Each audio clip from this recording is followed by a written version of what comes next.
बहुत पुरानी बात है। एक समय राजा बलि नाम के एक बहुत ही शक्तिशाली और दानी राजा थे। उन्होंने अपनी तपस्या और दान से इतना बड़ा साम्राज्य बना लिया कि उन्होंने तीनों लोकों पर विजय पा ली।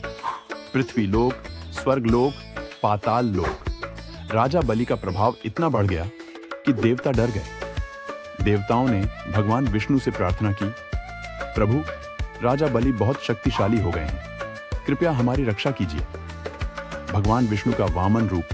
भगवान विष्णु ने कहा, चिंता मत करो, मैं वामन अवतार लेकर राजा बलि का अहंकार दूर करूंगा। भगवान विष्णु ने एक छोटे से ब्राह्मण बालक का रूप धारण किया। इसी रूप को कहा जाता है भगवान वामन अवतार, यज्ञ में आगमन। उस समय राजा बलि एक बहुत बड़ा यज्ञ कर रहे थे। भगवान वामन वहां पहुंचे।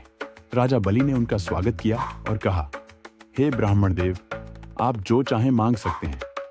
भगवान वामन मुस्कुराए और बोले, मुझे बस 3 कदम भूमि चाहिए।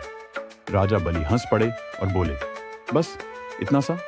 जरूर, मैं आपको 3 कदम भूमि दान देता हूं। 3 कदम का चमत्कार जैसे ही राजा बलि ने दान दिया, भगवान वामन का शरीर विशाल होने लगा।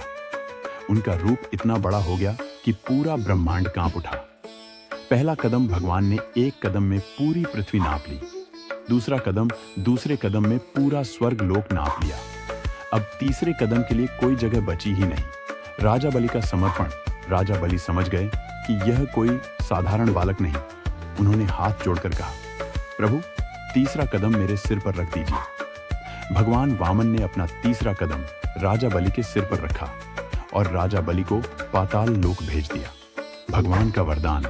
लेकिन राजा बलि की भक्ति देखकर भगवान विष्णु प्रसन्न हो गए। उन्होंने कहा, बलि, तुम सच्चे भक्त हो, मैं तुम्हें वरदान देता हूं। तुम अमर रहोगे और मैं स्वयं तुम्हारे द्वार पर रक्षा करूंगा। शिक्षा इस कहानी से हमें सीख मिलती है। अहंकार का अंत निश्चित है। भक्ति और विनम्रता सबसे बड़ी शक्ति है। भगवान हमेशा धर्म की रक्षा करते हैं। मित्रों, यदि आपको यह कहानी पसंद आई हो तो कृपया इसे पसंद करें और अपने मित्रों के साथ अवश्य साझा करें। ऐसी ही और धार्मिक कथाओं के लिए हमारे चैनल को अवश्य सदस्य बनाएं। धन्यवाद।